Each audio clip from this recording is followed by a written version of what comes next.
بسم اللہ الرحمن الرحیم۔ قرآن مجید کے حوالے سے جس غلط فہمی کا آج ہمیں تذکرہ کرنا ہے، اس کو دور کرنے کی کوشش کرنی ہے، اس کا تعلق سورہ عادیات کے پڑھنے کے فضائل سے متعلق ہے۔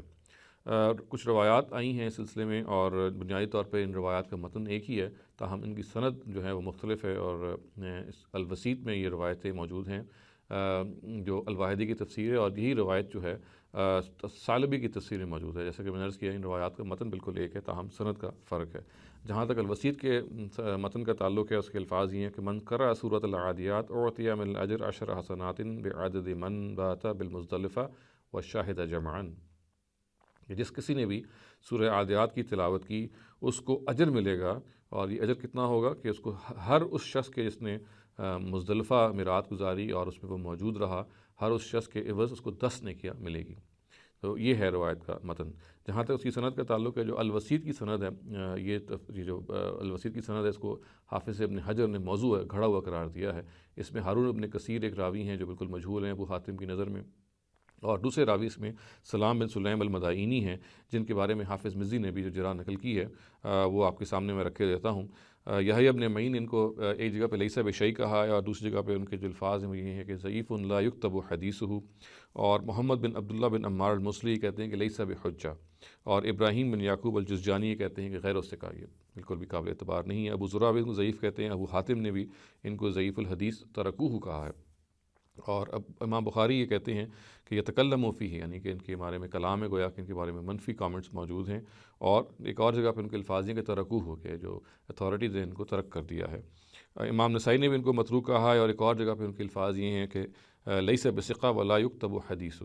اور ابو القاسم البغوی ضعیف الحدیث جداً کہتے ہیں، یعنی حدیث کے معاملات میں انتہائی کمزور ہیں، اور عبد الرحمن بن یوسف بن خراش کہتے ہیں متروک، اور دوسری جگہ پہ کہتے ہیں کذاب، کہ یہ جھوٹے ہیں۔ چنانچہ اسی بنیاد پہ ایسا معلوم ہوتا ہے کہ حافظ ابن حجر نے اس متن کو، اس سند کو بھی موضوع قرار دیا ہے، بتایا کہ روایت بالکل کھڑی ہوئی ہے۔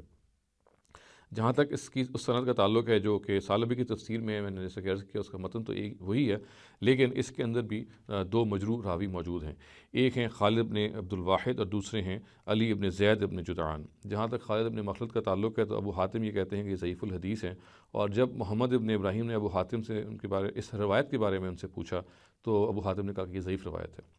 ابن ابی حاتم یہ کہتے ہیں کہ اگر مخلد ابن عبد الواحد نے اس روایت کو نہیں گھڑا، تو پھر وہ نہیں جانتے کہ کس نے اس کو روایت کو گھڑا ہے، گویا کہ ان کے نزدیک انہی نے اس کو گھڑا ہے۔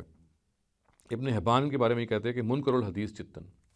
اور علی ابن زید ابن جدعان کے بارے میں جو جرح پائی جاتی ہے وہ یہ ہے کہ ابن سعد ان کے بارے میں یہ کہتے ہیں کہ فی ضعف ولا یحتج بہ،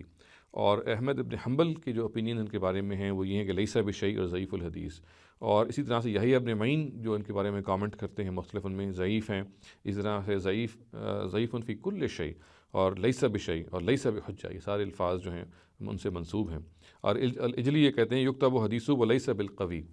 اور اسی طریقے سے ابو زرع ان کو لیس بالقوی کہتے ہیں، اور ابراہیم بن یعقوب الجزجانی کہتے ہیں واہل حدیث ضعیف لا یحتج بہ، یہ سارے الفاظ ہیں، اور امام نسائی اور حافظ ابن حجر بن کو ضعیف قرار دیتے ہیں۔ چنانچہ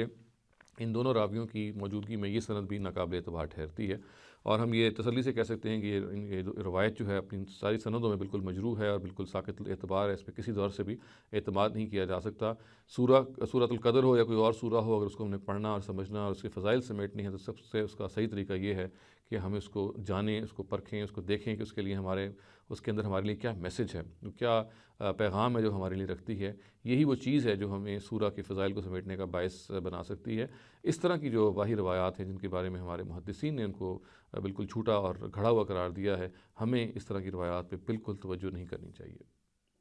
اقول قولی ھذا واستغفر اللہ لی ولکم ولسائر المسلمین والمسلمات۔